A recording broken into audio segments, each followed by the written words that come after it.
Another episode of Outside Shots is here today, as both EJ and myself are on location. We are remote in this new digital age of technology. How great is this, EJ? We don't even have to be at home to do this show.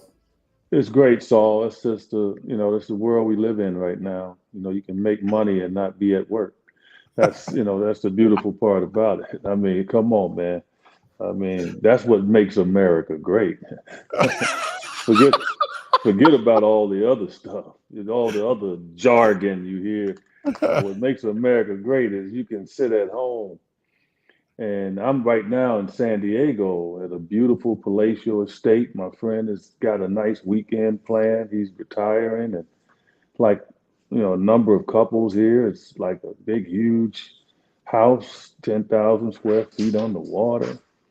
So, we just hanging out right now. So that's what we're doing. Now, you, for example, you're in Philadelphia and you are, the boss man now. You're traveling around, with your sword, wielding it on everybody around the country, walking in like you big time guy now. I got you.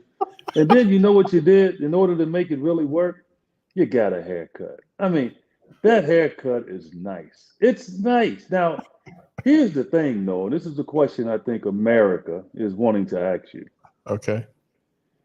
The top of your head is dark, but your beard is gray. Yeah. We're trying to figure out how does that work. I mean, look, just for men going on. Look, just for men action going on. You're kind of coloring it up a little bit. EJ, listen, for a guy who likes, I got a black shirt and black pants on. Like, for a guy who likes to coordinate as much as I do, like, it would make no sense for me to leave the beard gray. Like, this is natural. This is all natural. This is just the way my body works. So like half of your body is still young and the other half is old. Well, half of it is black and half of it is white, which is what I really am in real life. Which you EJ? Are. Okay. You know what, Sal? That was good. That was good. I like that. That was good. At least you stand with, half and half. That's your heritage. I mean, I get that. Why switch it up now? All great respect there. That's true, but I don't believe it. There's no way. Well, look, if part of you is new and part of you is old, I mean, I don't want to get too in depth, but you should be worried if like half is new and half is old. Yeah, listen, man, I'm already worried that I'm only 45, so I'm going to the doctor every other month. Like, am I okay? Oh my gosh, man! Listen. I do. Let's kind of transition a little bit to something that's a little bit along those lines, but very much more unfortunate. There was a tragic loss in the NBA today with the loss of Dikembe Mutumbo to brain cancer at the age of 58. A basketball, just a representative of basketball the best way possible in the world, and a tremendous humanitarian, did so many things, back home. Like you've had the opportunity to play and meet Dikembe, one of the nicest, humblest dudes you will ever meet in your life. What were your overall thoughts this morning when you heard the news? Yeah, I was lying down, man. And how stuff pop up on your phone. And I saw it like go past my phone, and I was like, and then my phone just started going crazy. Man, words can't express how much I love that dude. I never played with Dikembe. But it was almost like I was a teammate because, we go on trips together. The NBA is very good at that. And people don't know that part of the NBA in that regard. We used to take player trips all the time and every year. And it'd be a multitude of players on the trip. Dikembe obviously was he was a higher up in the players union. And he was the one that was hands-on. And just got to know him just as a person, past than just an opponent. As an opponent, very respectful, always would speak to you, ask you how you're doing, after the game, hug you, have a smile for you. But in street clothes, I mean, simply amazing. Just treated you like you were a brother. And the world is saddened today. I think people are going to find out over the next number of days what a tremendous person he was. And, obviously he did so many great things for his country, going back over building schools, having a huge impact. But it's just past that, too. Like anybody that he met, anybody that you knew or that said that they met Dikembe, they'll remember the smile. They'll remember the deep voice. They'll remember him asking how you're doing.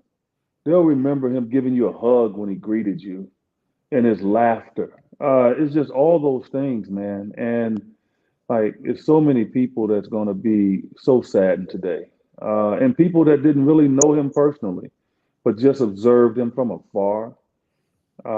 It's just, they say things happen in three, and I hope that's not the case. But we've lost two guys over the last number of days that had some of the most memorable voices you'd ever want to hear. And losing Al McCoy with his voice and Dikembe. Dikembe's voice, man, you knew when he was walking in the room, how you doing? How you doing? You knew it was him. Like it was just so recognizable, man. It's just so yeah. I'm slowly like taking all this in, but it's definitely a sad day. It's a little ironic that I'm here in Philadelphia because Joel Embiid obviously had a close relationship with Dikembe, and he actually had a quote that said, "It's a sad day, especially for us Africans and really the whole world, because other than what he's accomplished on the basketball court, I think he was even a better person off the court. Yeah. He's done a lot of great things. He did a lot of great things for a lot of people, and he was such a role model of mine," which is just, again, you talk about the global game and going to different regions of the world and being able to really not only accrue talent from those regions, but also give back to those regions. And a lot of the players that are in the NBA that come from places like, Africa and really like the Middle East and stuff like that, they always have been a proponent of going back and giving back. You went to Israel a couple of years ago and shared the love of the game out there. There's been so many things that have been out in the Congo and in other parts of Africa as well that the NBA has done a really good job of trying to spread the word and really share the gift of basketball. And Dikembe was at the forefront of that. And there's just a remarkable soul, and it's unfortunate that he's gone. Yep. And listen, 58, man, that's not old. That's not old. No. And you're right up there, and it's just yeah. I put up a picture on X and Instagram of he and I. I took that picture with him when I think initially he first started his battle with brain cancer. I didn't know. It was in Vegas. We were going to see a concert, Usher. We was going to see Usher in concert in Vegas. And not one time did he mention that his battle had just started. And, it's just, this whole process has been very quiet in regards to him, but he's been battling this over the last number of years. And so it's always hard to get information. And so now to get this, just like a shot in the heart. And because, everybody was pretty much hoping that knew about it, that he would get better. And it just goes to show you, man, cancer is just an MF, man. Like you think about this life, if you're blessed enough to avoid that, you've had a great life. Like, because it's just a mother, man. It really is. And 58 years old, strong as an ox, taken down by something that's just so deadly and just so unloving that it's just terrifying, but it's just disheartening. That a guy that was doing so much. And you talked about my trips and everything, and what has always got my interest from Dikembe is actually going to Africa and experiencing it firsthand. And I'll be going All-Star break. I'm going to Ghana All-Star break. So every year I'm trying to find places to go, and because I think it's important. I think it's important for everybody to stretch outside of their comfort zone and go to other countries and see for yourself. Not take in the propaganda from everything that we get in our own country. Go and see for yourself, Yeah. And Dikembe always enjoyed people going to his country and experiencing that. That's really dope. That's really dope. Thanks for sharing that. There's no easy way to transition from a legend like Dikembe into what we're going to talk about, but a new season is afoot, and expectations are all over the place for this Suns team. It's media day today, so we're going to get a lot of information from a lot of players, and it's a lot of stuff that we basically just come to expect from media day. Your traditional stuff, but I'm sure a couple things will pop out. And one of the things that I'm very interested to see is really what the expectations are from the team now that everything has kind of been revamped.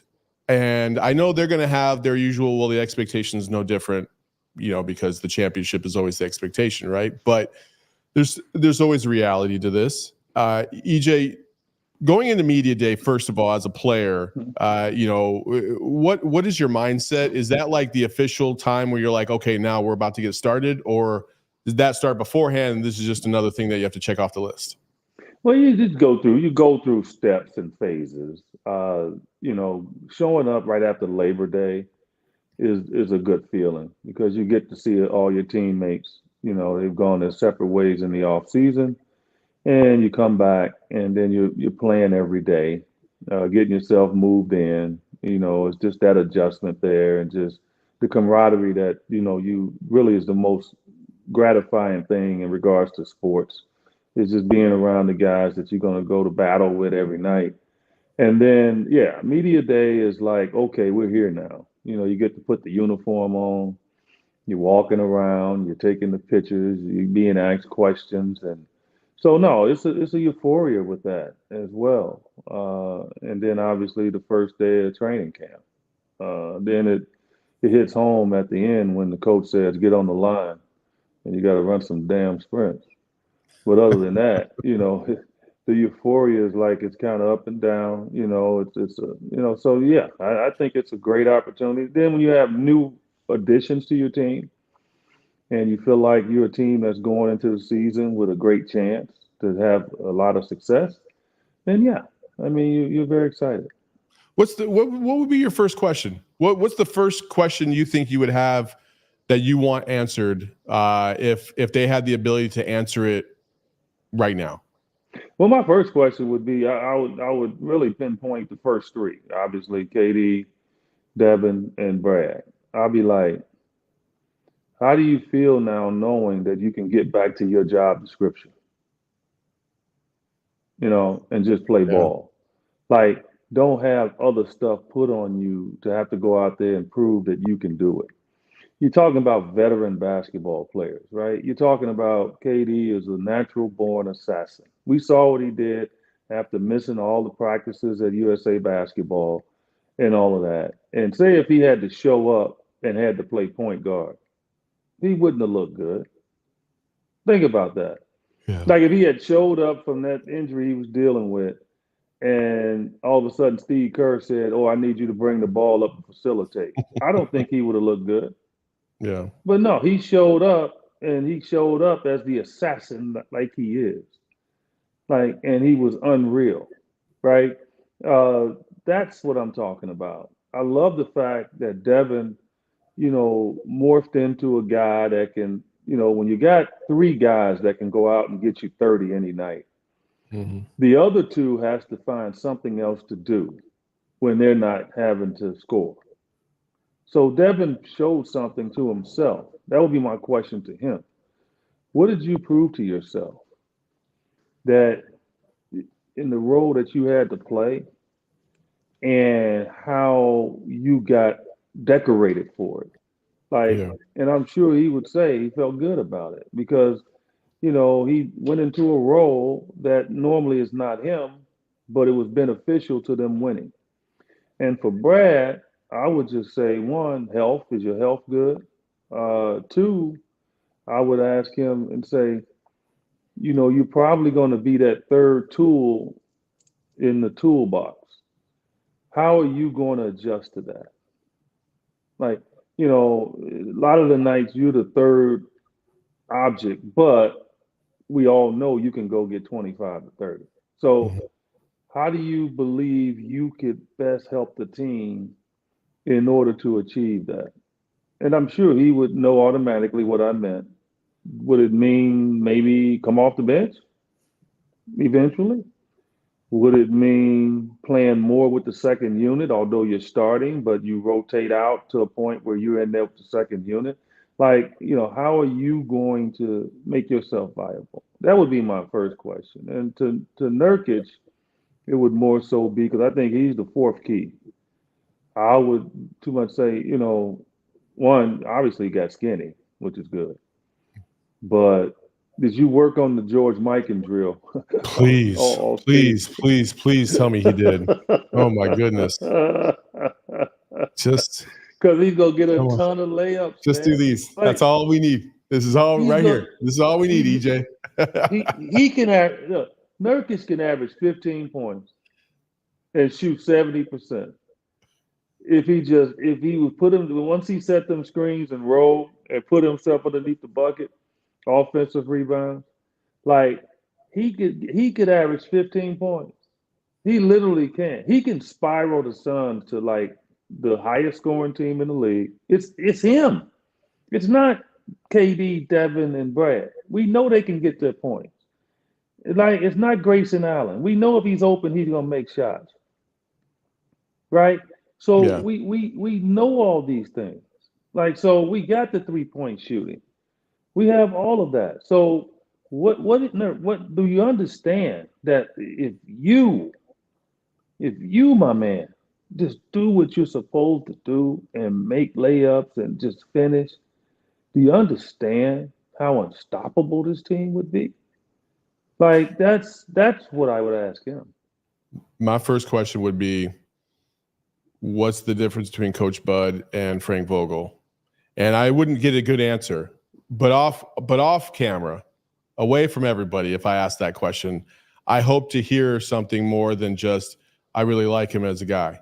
Like, that just is something that I don't really care for. I want to know, is Coach Bud going to make a big difference for these guys? Are they going to be bought in from day one, and are they going to be able to gel a little quicker than they did last year? Because I felt like there was just too many unknowns last year in terms of style of play, what they're trying to be, who they're trying to be.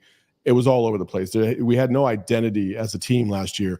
And that's what I want to know this season. What is our identity? What is it going to be? Are we going to be, kind of a 5-out offense and thrive off the 3? Are we going to be a grinding team? Are we going to be defensive? What is the identity? Because last year we certainly didn't feel like we had anything like that. So that's the number one question I want to know about. And I'm excited to find out. We'll talk about the expectations here in a second.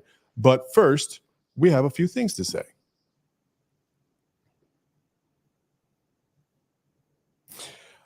Of course, and now this Outside Shots is brought to you by Branded Bills. Elevate your brand with Branded Bills, the perfect headwear and apparel. Use code PHNX for 20% off your first order. Branded Bills is fantastic. They have the synthetic hats. Their material's breathable. It's great to wear out there on the golf course. EJ's probably got a couple Branded Bills hats he either may or may not know of. And they fit so nice. They're kind of flexible, so they don't have to be custom fitted. They have snapbacks. They have all different styles for you. But Branded Bills is definitely where it's at. Elevate your brand with Branded Bills, the perfect headwear and apparel. Once again, head to brandedbills.com and use promo code PHNX for 20% off your first order. You can look really sporty wearing that Branded Bills hat when you go to Circle K. Of course, Circle K is the best convenience store in the country, all over nationwide. You can find it at any location by using the Inner Circle app, which is amazing in itself. And if you use the Inner Circle app and download it, you get 25 cents off of your first 5 fill-ups per gallon on gas. And then after that, you'll save 3 to 5 cents depending on how many times you've used your code. But you get hooked up with 5 free drinks as well. There's constant snacks,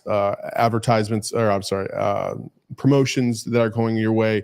So Circle K is always where you want to be. Go to Inner Circle, download the app, use it, and it's going to help you out so much. So Circle K, fantastic. For details, go to circlek.com and check it out. All right, Yeah. EJ. You know, I'm thinking about something, Saul, before you go into that. I'm thinking about, like, last year I thought the Suns could, and that would be my question to a lot of the other guys, is like, is it a goal for you guys to be the best three-point shooting team in the league, right? And so just think about the three-point shooters we have, right? Monty Morris, right? Start with him. Tyus can shoot the three. You got Bobo. Now, I'm not talking about the obvious and Devin, the big three, okay? Bobo can shoot the three. Grayson can shoot the three. O'Neal's not bad from the three. But we got a guy that was injured, and he's back. And he's one of the best three-point shooters in the league 2 years ago. You talking about Damian Lee? Damian Lee. So my point is they have the necessary stuff around them. But as you said, defense is going to have to be their focus. They have a tremendous defensive coach, obviously, now. And but Vogel was a tremendously known defensive coach as well. So I'm not going to, put any, shine and negativity on him.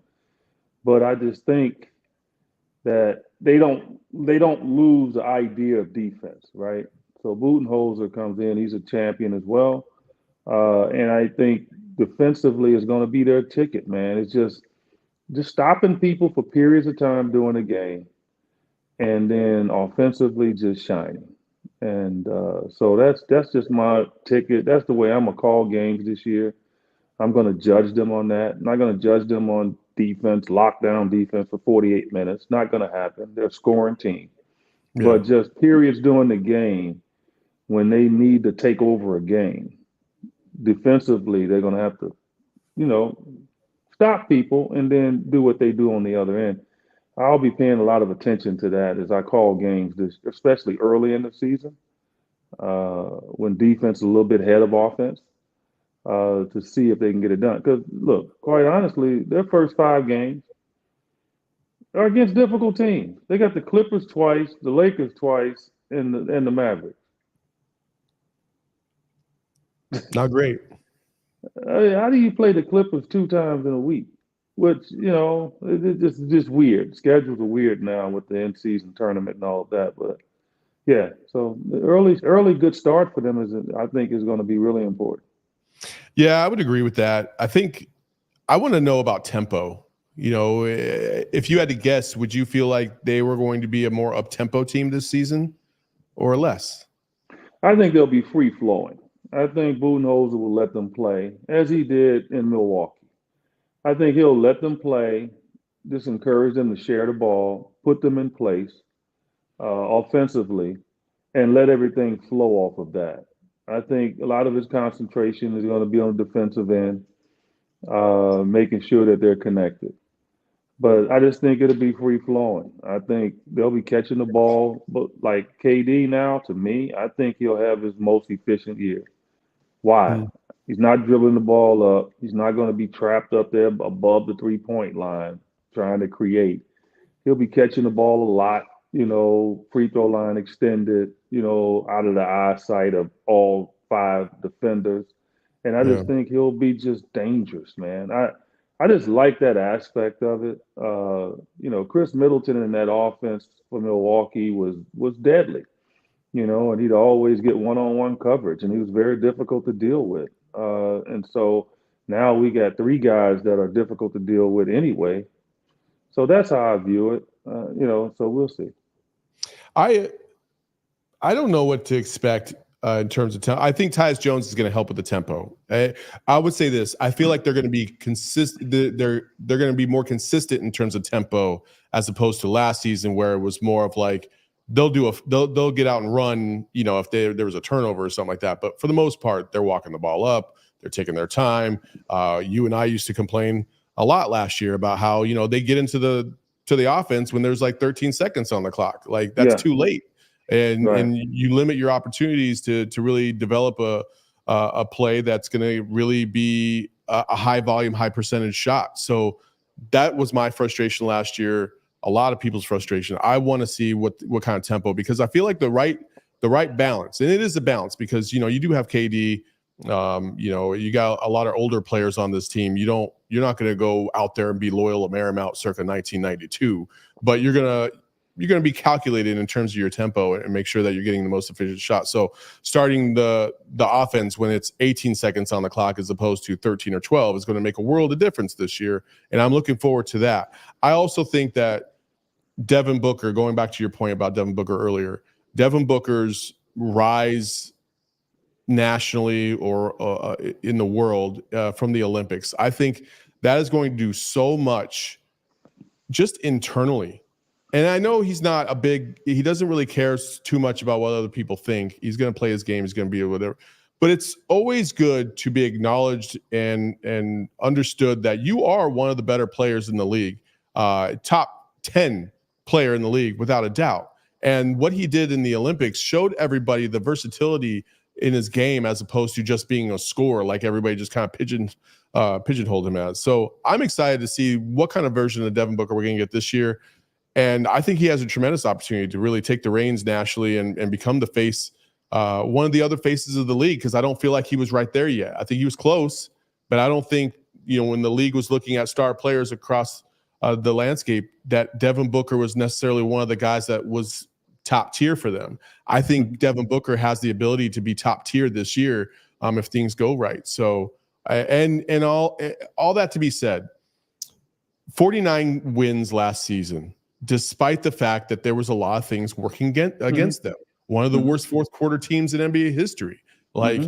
Just that by itself, the amount of turnovers that were just crazy. Like, it gives you a lot of optimism about how much they could improve and how quickly they can do it. They are a potential 60-win team. What you just said is so true. 49 wins and countless games they blew and threw away. Countless games where they didn't have the guys on the floor because they were injured. There were just so many things that they went through. Now, granted, other teams go through injuries and all of that too. So it's no woe is me, and it's no if to that point. But I'm just saying, those three guys, first year together, weren't able to blend. And so, given the opportunity now, off season together, and obviously, coming into this season, it's a different animal. And all of them have the capability of playing different ways. Like, I look at those guys as, to me, you play basketball, and I've always felt this, you should be able to blend into everything. Like, that's why I think I lasted 18 years professionally, because no offense was complicated for me. No way of playing was complicated for me. I played on walk it up teams. I played on running teams. I played multiple positions. I played 4 positions, a lot more, three definite positions in my career: 2 guards, small forward, and power forward. I played all 3. That meant I had to learn the plays of all 3 positions. Like, so, you have to have a willingness to just be an all around guy. And so I don't want people to too much go totally overboard on what Devin did this summer. Devin is supposed to do that. Like, it's not something that he should have stepped out of character for. Like, as a basketball player, you should be well rounded. You should be able to adjust. You should be a chameleon in order to win. Like, how many great players in the history that had to change their games to win a title? Like, my ex-high school teammate, Mark Aguirre, very polarizing as an NBA player, #1 pick in 1981. Like, I mean, you talking about talent? The dude was a walking bucket. He averaged 25 every year, basically, for Dallas, but they couldn't get over the hump. His attitude wasn't great. What did he do? His good friend, Isaiah Thomas, both are good friends, he got him in Detroit. What did he do? He won back-to-back titles. He played a role. He wasn't that Mark that was in Dallas. Like we've seen many players do that. Like Drew Holiday, look at what he does. Yeah. Like, come on, man. I mean, this dude in New Orleans, he could score. He averaged near 20. Like he goes to Milwaukee, he plays a role. They win a title. He goes to Boston and plays an even much more difficult role. Won a title. Like if your goal is to win a title, then you got to be an all-around player that can blend and adjust to anything. And you have to be willing to want to do it. And so, yeah, I'm not going to jump up and down because Devin did it because he's supposed to do it. But I am proud of the fact that he was able to do it and do it at a high level and win a gold medal. And now he needs to come back to Phoenix and approach it the same way because he's got two guys on this team that can carry him over an 8 game period. Most stars don't have that. Yeah. He Yeah. does. Very true.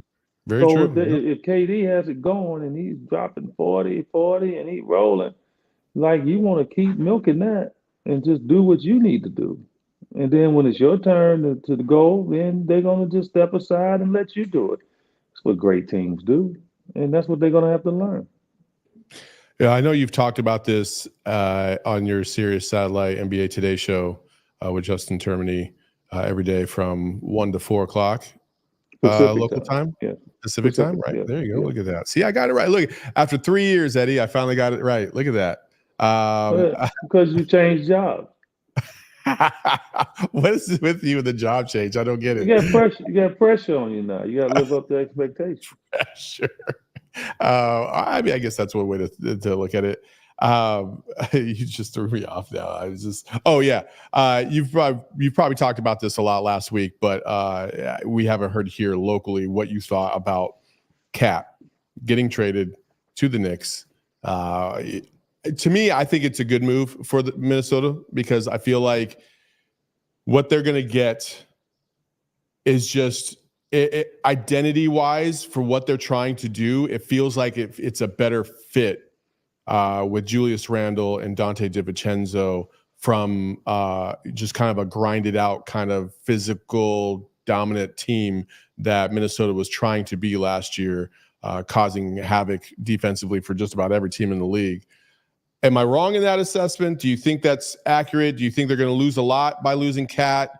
What did you think about this whole dynamic? No, they're not going to lose a lot because they got somebody in Naz Reid that can give you a mini Cat, 6th man of the year, guy that can shoot the three, guy that can run the floor, can score, can defend, probably a better defender than Cat, just as good a rebounder. So he's going to get more minutes. And so what they add in Julius Randle, who I love as a player, I'm glad that he, in a way, out of New York because I think they'll appreciate him now that he's gone. But he just adds something that Minnesota, they're not lacking from, but it enhances them even more. Like in the paint, he's a problem. Like he likes to shoot threes, and I think he's going to have to temper that a little bit. But and I'm sure Chris Finch is going to work with him on that part. But in the paint, he's a problem. Like he's ferocious, man, down there. And he has an attitude about him that's kind of intimidating to some players.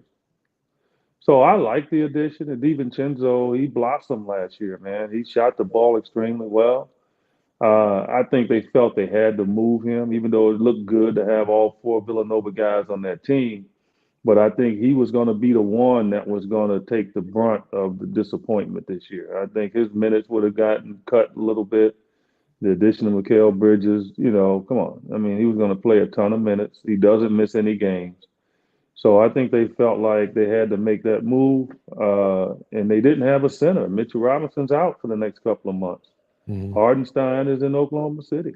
So I think it's good for both teams, but I think Minnesota, it helped them. It enhanced them. It truly did. They got Gobert, man. So they already got their defender in the middle. They got Naz Reid. If Julius not making shots, or they can put Naz Reid out there and put Julius at the 3. Like because both of them guys can play outside, and I think Randall can. Naz Reid had to guard threes at times this year, so Yeah, I think they're more versatile now. I think they're a little bit more dangerous than they were last year. I agree. I agree. I wholeheartedly agree. I don't listen. Cat, for as good as he has been, obviously he's had his trials and tribulations in Minnesota. It's been up and down. He's gone through a lot as well. You know, personally, obviously, losing his mom during the COVID pandemic, and you know, there's just a lot of stuff that he had to deal with, and it looked like he was finally flourishing in Minnesota last year, starting to find his rhythm, finding his cadence. Had some big moments in the playoffs, as we know. Mm-hmm. I wonder what it's going to be like. Listen, man, New York is not for the timid. You've got to come with the right mentality, otherwise you will get eaten alive with the Knicks. So it's imperative to me that he gets off on the right foot there, because I fear what could happen if he doesn't. And I'm not saying that he's a fragile mentally or anything like that, but listen, it is a tough market to play in, and you got But to he's be ready from to there. win. But yeah, he's from that market. So I think It's different. that's his It's advantage. That's different a to little be bit from his the advantage. market. It's different to be from the market and grow up through the market and then leave and not have to represent the Knicks. Like we all Mm-hmm. know that professional athletes are just graded on a whole nother scale. No, I agree. I agree with what I'm just saying. I think he knows what to expect. It's not like somebody that never lived in New York and they're going there and all of a sudden they're like caught off guard. He already True. knows. He knows. I mean, he played high school ball there. He's very popular there. I think in the New Jersey area. So I think he'll be fine. And he'll be protected, man, because I'm telling you, he's got some talent around him. He's got some talent around him, man. He got some hard-working dudes around him, man.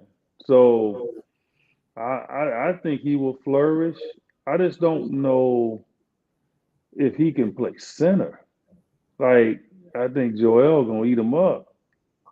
Like that's the point. Like he's not gonna. And Mitchell Robinson comes back, then I think they're gonna be really. I think they'll be tough because now you can move him to the four and space it out a little bit because he's one of the best 3-point shooters that we've. He's probably arguably the greatest 7-foot 3-point shooter ever, and that's saying a lot because Dirk Nowitzki was unreal, but Dirk was like a small forward. But I think Cat, his numbers say it. I think he's a career 40% 3-point shooter. So he is unreal, man. So Yeah. it's not taking anything away from him. I just think the mixture that Minnesota got back with DiVincenzo and Randall is going to be really good. I agree. I'm looking forward to this season, Eddie. Obviously we'll get some more little nuggets from Media Day today. You guys can follow the show at PHNX_Suns and watch all their updates on Media Day today at 3:00. Outside of that, EJ, what are you getting into today? Well, the host of this event just walked downstairs because he's nosy. His name is Jeff Carter. For people in Phoenix, you probably know who he is because he talks to everybody. But he's retiring, so he's retiring in December. How many years, Jeff? 40 years. Wow. 40 years at State Farm. Yeah. So Yeah. I would like to interview the people at State Farm to see if they're happy or sad. Some people like, I always think about that, man. Like if somebody's retirement party and like they've been there a long time, I think you tend to kind of wonder, okay, are they gonna miss me or are they glad I'm gone? Like, Right. Right. like you kind of think about it, right? But no, they're gonna miss him. He's Hell, pure joy to be it around. doesn't even have to be retirement, Eddie. I left PHNX and I was just like, man, are they happy I'm gone or are they going to be sad that they missed me? I have no idea. Yeah. Well, you would know based on if they're calling you and whatnot and all of that. Yeah. Yeah. I don't know, man. Yes. I think when I retire from the Suns, I don't know. I don't know. A lot of fans will miss me, but I'm not usually around the office, so I don't have to worry about employees having a judgment on me because they don't see me other than at the games anyway. So Yeah. I mean, yeah. that's true. But it would be different at the games and, not having you around if that ever comes to fruition. Hopefully we're a long way from that. But enjoy your time in San Diego, man. I'm out here in Philly. I'm about to go grab me something to eat. Maybe I'll grab a Philly cheesesteak. I've only been here one other time, and I was only here for like 8 hours, and that was just because I was training at Fort Dix in New Jersey, getting ready to go to Iraq, and so we had a day off, and so we all came to Philly, and that was the only time I've ever been to Philadelphia, and so I'm excited to be here for the whole week and it's a check great it out. city, man. It's a great city. Obviously, it's old. That's the one thing you get when you go to them eastern cities, man. The architecture is just it's old and look archaic and all of that, but people are nice. They love their teams, man. They're gonna be going crazy over the next couple of weeks with the Phillies in the playoffs, and the Eagles getting their butt kicked lately, so they can't be too happy about that. But it's a polarizing city. I enjoy my time when I go there, and you got to find the right cheesesteak though. You got to go to the right restaurant, man. You just can't go any place. Oh, I know. Oh, trust me. I'm gonna talk to the locals, man. I'm not gonna Google review it. Like, no, we're gonna talk to the locals and find out what's going on. I got 20 peeps here that live here in Philadelphia and are diehards, so I'm sure they're gonna point me in the right direction. So should be fun. You're gonna show up with about 10 extra pounds on you next time. Maybe. I don't. Listen, man. If I had 10 extra pounds, I'd probably lose it on the flight because I get massive anxiety flying. I hate flying. So. No one likes flying. I mean, you have no control. I love it. That's why, because you're a control freak. Maybe you don't like being up there because somebody else has control. See, me knowing you go up there think you can fly the plane.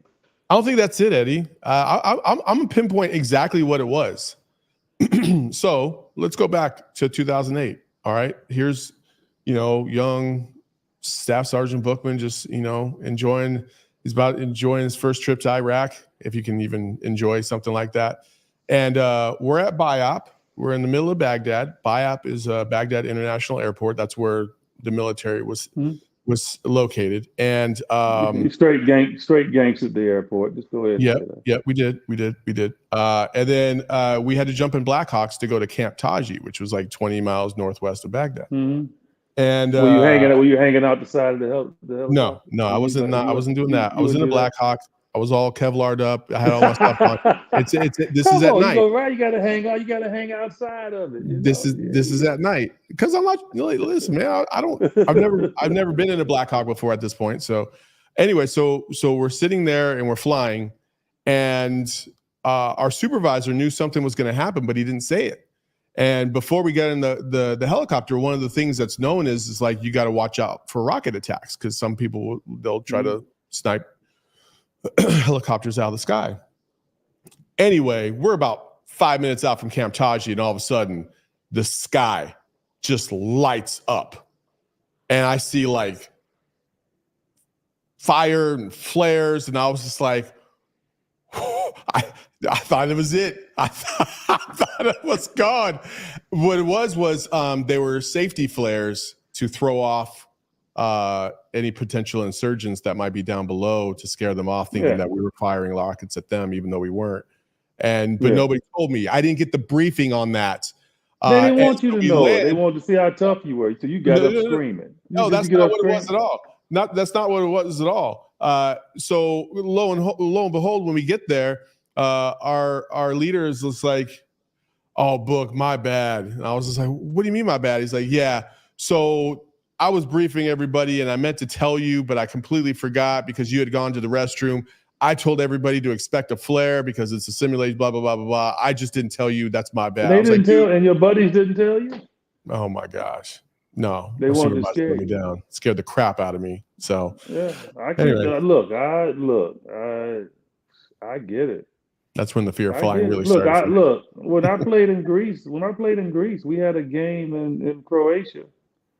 And, that was during the, Yugoslavian breakup, right? Serbs in Croatia. And we flew in and we had like jets, like in the sky. You could just see them. Like they were just like ferrying planes in or whatever they were doing.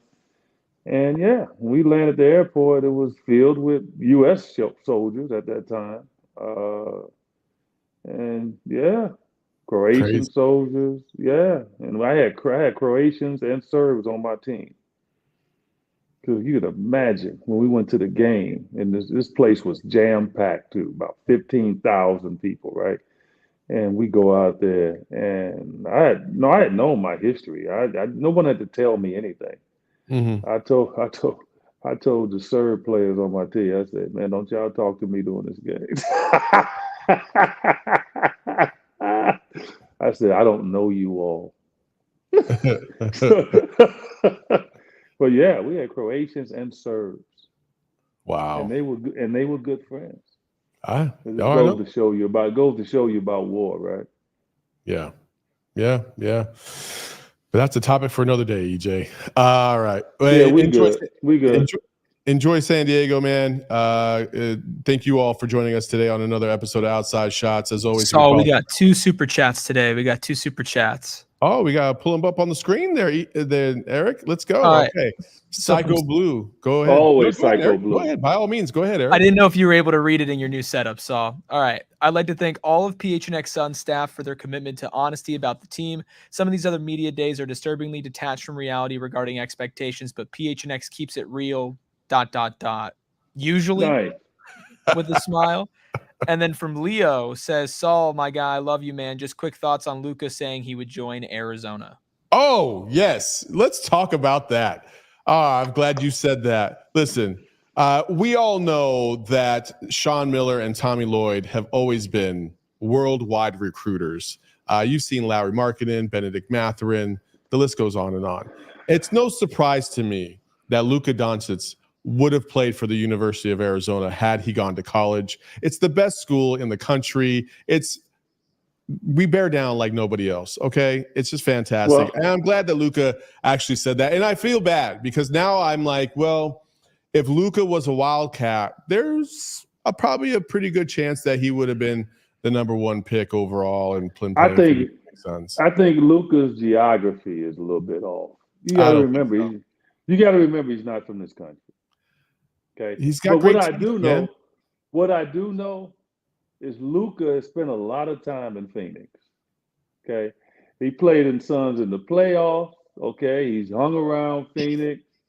I think he got his geography off. I think if somebody reminded him that ASU is actually about a mile, 2 miles from Scottsdale. EJ, no. Scottsdale, where he likes to hang Stop. out at. EJ, stop. Yeah. Where he EJ, likes stop. to hang out at. I'm telling you. EJ, first of all, somebody needs to let him know somebody could close literally ASU is to somebody could Scottsdale. bring him a jersey right now that had ASU colors on it. It said Sun Devils, and he'd be like, he doesn't know. Who? He didn't. You're right. I agree with you. I'm agreeing with you. Oh. Who? He didn't know, but he's thinking that Tucson is about a 20-minute drive to Scottsdale. Luka's not. So Luka, I understand why you would want to go to Arizona. He comes there as an NBA player. He hanging out at all them clubs in Scottsdale. Probably as a young guy went over to ASU campus, didn't know what it was, and all of a sudden he said, "Oh yeah, I would go to Arizona." Yeah. No, he meant ASU because he meant that he wanted to hang out in Phoenix. Why would he want to go down to Arizona? You don't even have a campus town down there. You got 2 restaurants. In Tucson? Yeah, y'all don't have much. Oh, EJ, come on, man. Y'all don't Why have are you much talking so down much there. foolishness right now, man? Yeah. Do you know, listen, you know that Tucson is the only city in the United States that is the city of gastronomy by UNESCO? That's how elite the flavors are down in Tucson. I don't know what the hell you just said, but Yeah. whatever it was. There's only 11 in the world. So there you go. Well, anyway, that's fine. But he's not. You think? You hold it. He is worried about eating. I guarantee you that. But he's more like he's more thinking about at the W, walking down downtown Scottsdale. It's like he's looking around like, God, like damn, they got about 100 clubs down here. All right, EJ. When's the last time you were even in the club? When I see Luka, I'm gonna have to say, Luka. You said you want to go play for Arizona. You should. Did you say that because because you have such a good time when you come to Phoenix. Luke, I want you to know something. You can do it because you can fly a helicopter up like in 20 minutes, Luke. I'm sure he got Luke, recruited. Look, you know it's 2 hours, right? You know it's 2 hours from, Oh my goodness. All right. That's Eddie Johnson. Follow him on Twitter. You can follow me at Saul_Bookman. And make sure you watch the PHNX Sun show today for all the coverage for Media Day. Yeah. Basketball season is here, folks. Go Sun right Devils. Let's go Sun Wildcats. Ignore this foolishness. Have a great time. Great week. Love you guys. Appreciate it.